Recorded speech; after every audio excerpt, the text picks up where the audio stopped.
4 मई को पश्चिम बंगाल का रिजल्ट आएगा, मगर उससे पहले उत्तर प्रदेश में बड़ी शिफ्टिंग की तैयारी चल रही है। लखनऊ में बहुत ज्यादा चर्चा है कि दबदबा वाले बृजभूषण शरण सिंह और अखिलेश यादव मिलने वाले हैं। मतलब बृजभूषण शरण सिंह अखिलेश की पार्टी में शामिल हो सकते हैं। उनके साथ 25 उम्मीदवारों के नाम की हवा भी फैलाई जा रही है। अब यह सच है या फिर प्रेशर पॉलिटिक्स है? क्या यूपी में वाकई बड़ा बदलाव दिखने वाला है? ये हमारी एक्सक्लूसिव रिपोर्ट आप देखिए।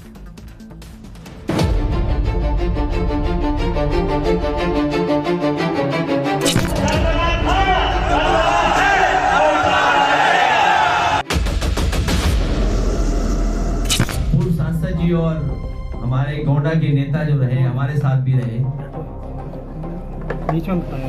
राजनीतिक परिस्थितियां क्या बनती हैं, राजनीति में क्या मोड़ आता है, ये वो ही बेहतर बता सकेंगे। तो क्या अपना सियासी दबदबा बनाए रखने के लिए बृजभूषण शरण सिंह अखिलेश यादव से हाथ मिलाएंगे? क्या पूर्व सांसद बृजभूषण फिर से समाजवादी पार्टी का दामन थामेंगे? दावा किया जा रहा है कि बृजभूषण शरण सिंह यूपी के 20 से 25 विधानसभा सीटों पर अपने हिसाब से टिकट बांटना चाहते हैं। इसके लिए उनकी समाजवादी पार्टी से फाइनल बातचीत चल रही है। सूत्रों का तो ये भी कहना है कि सितंबर के महीने तक सब कुछ क्लियर हो जाएगा। बृजभूषण शरण सिंह से जो रिश्ते आपके हो रहे हैं, क्या वो समाजवादी पार्टी में आ रहे हैं? मैं आपको सच बताऊं, अगर थोड़ा ऊपर उठाओ, अगर सच बताऊं मैं आपको,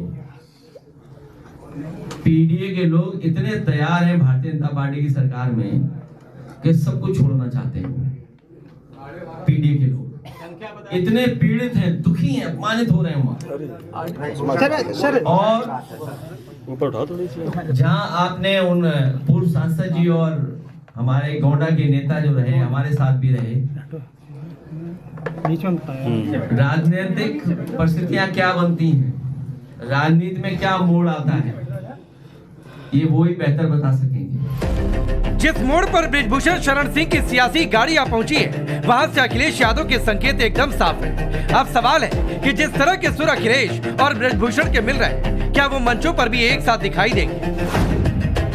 बृजभूषण सिंह की डिमांड है कि कैसरगंज, गोंडा, श्रावस्ती, बहराइच, बलरामपुर और अयोध्या में टिकट बंटवारे हो तो उनकी पूछ परख हो, यानी किसे उम्मीदवार बनाया जाए ये वही तय करेंगे। इसके पीछे वजह मानी जाती है राजपूत वोटर्स पर बृजभूषण की अच्छी खासी पकड़। देवी पाटन के अलावा पूर्वांचल के इलाके में भी बृजभूषण शरण सिंह अपनी सियासी धमक दिखाना चाहते हैं, मगर सवाल है क्या ऐसा मुमकिन हो? बृजभूषण शरण सिंह का ये इशारा बीजेपी के लिए, वो बार बार यूपी की राजनीति में मजबूती से सक्रिय होने का संकेत दे रहे हैं। लेकिन क्या बीजेपी छोड़ना उनके लिए आसान हो? बृजभूषण शरण सिंह के बड़े बेटे प्रतीक भूषण गोंडा से विधायक हैं। छोटे बेटे करण भूषण कैसरगंज से बीजेपी सांसद हैं। यही वो फैक्टर है जिनकी वजह से बातचीत फाइनल मोड़ पर नहीं पहुंच पाई, क्योंकि पिता सपा में और बेटे भाजपा में वाली स्थिति वोटर्स में कंफ्यूजन पैदा कर सकती है। मगर बीते कुछ टाइम से बृजभूषण शरण सिंह अखिलेश यादव की खुलकर तारीफ कर चुके हैं। उनकी बेटी शालिनी सिंह भी चुनाव लड़ने की तैयारी कर रही हैं। चर्चा ये भी चल रही है कि बृजभूषण की बेटी गौतम बुद्ध नगर की किसी सीट से चुनाव लड़ सकती हैं। हो सकता है नोएडा से भी दावेदारी ठोक दें, जहां से राजनाथ सिंह के बेटे पंकज सिंह विधायक हैं।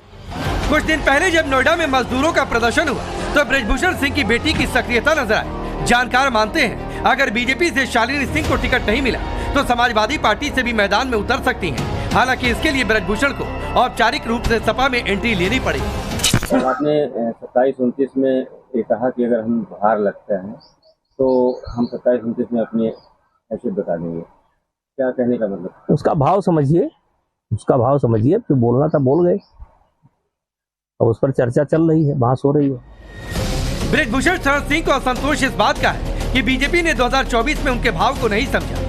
बीते लोकसभा चुनाव में टिकट काटकर बेटे को उम्मीदवार बना दिया। इस पूरे एपिसोड में उनकी सियासी महत्वाकांक्षाओं पर पानी फिरता दिखा। हालांकि इसकी शुरुआत उसी वक्त हो गई थी जब बृजभूषण शरण सिंह की कंट्रोवर्सी पहलवानों के साथ में हुई और वो उस कंट्रोवर्सी के भंवर में फंसते चले गए। बीजेपी आला कमान की तरफ से साफ तौर पर कह दिया गया था कि बृजभूषण बिल्कुल शांत रहें, कोई भी प्रतिक्रिया ना दें। मगर बृजभूषण शरण सिंह की नाराजगी खत्म नहीं हो पाई। उनकी इस चिढ़ के पीछे की वजह रही मुख्यमंत्री योगी आदित्यनाथ, क्योंकि मुख्यमंत्री योगी आदित्यनाथ बृजभूषण शरण सिंह का बहुत ज्यादा लोड नहीं ले रहे थे। सीएम योगी ने आखिरी बार हुई मुलाकात के बाद भी बृजभूषण शरण सिंह को खास तवज्जो नहीं दी। कहने वाले कहते हैं सीएम और दबदबा के बीच कोई तालमेल नहीं। अब उनके बयानों ने समाजवादी पार्टी में जाने की अटकलों को हवा देनी शुरू कर दी।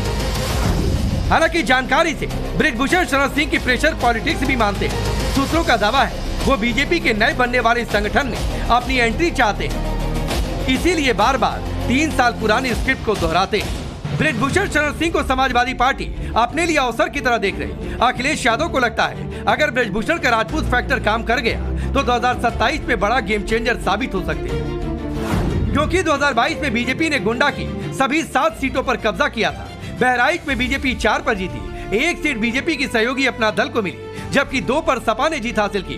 बलरामपुर में 3 सीटें बीजेपी के खाते में गई, वहां 1 सीट सपा को मिली। श्रावस्ती में बीजेपी और समाजवादी पार्टी को 1-1 सीट पर जीत हासिल हुई थी। इसके अलावा पूर्वांचल में भी बृजभूषण के सियासी दबदबे के चर्चे हैं। हालांकि इस कार्ड को निकालने के लिए बीजेपी अलग ही प्लानिंग कर रही है।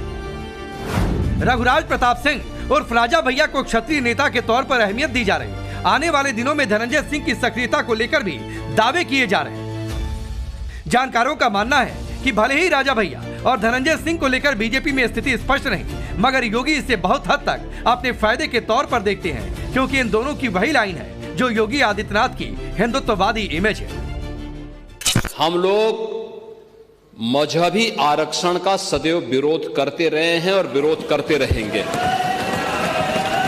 जिन कारणों से इस देश ने 1947 में विभाजन की त्रासदी को झेला है, उस प्रकार का दुर्भाग्यपूर्ण स्थिति भविष्य में कभी न आने पाए, इसलिए एक सजग नागरिक के रूप में और एक जिम्मेदार राजनीतिक दल के रूप में भारतीय जनता पार्टी अपने उन राष्ट्रीय कर्तव्यों का निर्वहन करती रहेगी और भारतीय जनता पार्टी हमेशा मजहबी आरक्षण का विरोध करती है। अखिलेश के पीडीए की हवा निकालने के लिए योगी कमर कस चुके हैं। उन्होंने प्रोग्रेस एंड डेवलपमेंट यानी पीडी का फॉर्मूला अपनाया है। जाति के हिसाब से भी स्ट्रेटजी बनाई है। योगी के बुकलेट में ओबीसी है, जिसमें गैर यादव वोटर टॉप पर है। ठाकुर, ब्राह्मण, बनिया, एससी और एसटी वोटर्स को मिलाकर 300 सीटों का टारगेट रखा गया है। कयास लगाए जा रहे हैं कि 4 मई को जब पश्चिम बंगाल का नतीजा आएगा तो देश का माहौल बदल जाएगा और यूपी की तस्वीर भी बदलेगी। आपको याद होगा रिवॉल्वर से वोट रोका जा रहा था, रिवॉल्वर लगा करके वोट रोक दिया था। और मुझे तो लगता है कि उत्तर प्रदेश में जो भारतीय जनता पार्टी ने, इलेक्शन कमीशन ने मिलकर के प्रैक्टिस की थी, ट्रायल किया था, उसका पूरा ऑपरेशन उन्होंने वेस्ट बंगाल में कर दिया है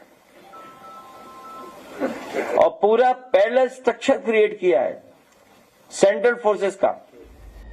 अगर पश्चिम बंगाल के एग्जिट पोल एग्जैक्ट पोल में कन्वर्ट हुए और असम को भी बीजेपी रिटेन कर लेती है, फिर 2014 जैसी मोदी लहर की वापसी हो सकती है, क्योंकि इस वक्त 21 राज्यों में बीजेपी या फिर एनडीए की सरकार है, जिसमें गुजरात, मध्य प्रदेश, हरियाणा में 10 साल या उससे ज्यादा हो गए हैं। उत्तर प्रदेश और उत्तराखंड में लगातार 2 चुनाव जीत चुके हैं। दिल्ली, राजस्थान, छत्तीसगढ़ और ओडिशा में बीजेपी के मुख्यमंत्री हैं, तो बिहार और महाराष्ट्र में गठबंधन होने के बावजूद बीजेपी सरकार चला रही है।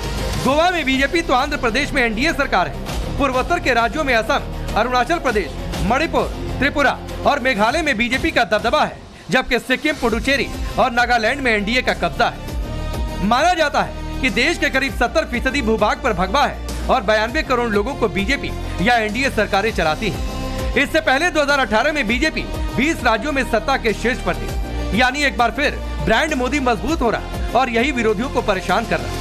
खासतौर पर यूपी में बहुत ज्यादा हलचल है, क्योंकि अगला विधानसभा चुनाव वहीं होना है। साथियों, समाजवादी पार्टी विकास विरोधी भी है और नारी विरोधी भी है।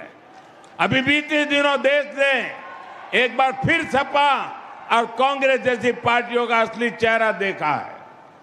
केंद्र की एनडीए सरकार संसद में नारी शक्ति वंदन संशोधन लेकर आई थी। अगर ये संशोधन पास हो जाता तो साल 2029 के चुनाव से ही महिलाओं को विधानसभा और लोकसभा में आरक्षण मिल जाए।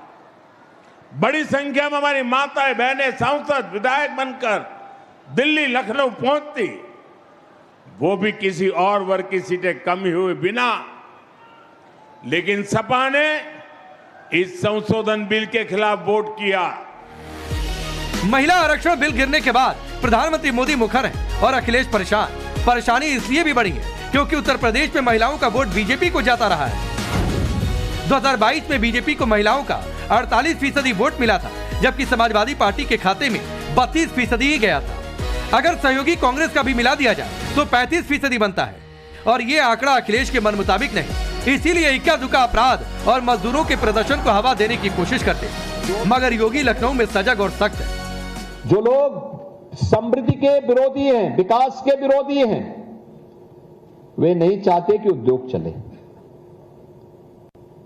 वे बहकाने का काम करेंगे, लेकिन बहकना नहीं है।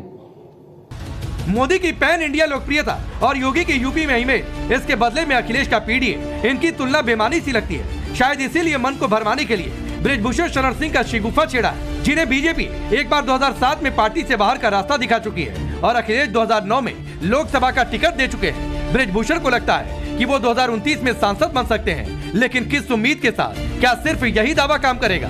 दबदबा था, दबदबा है और दबदबा रहेगा। लखनऊ से विनोद मिश्रा के साथ bureau report, times now Bharat.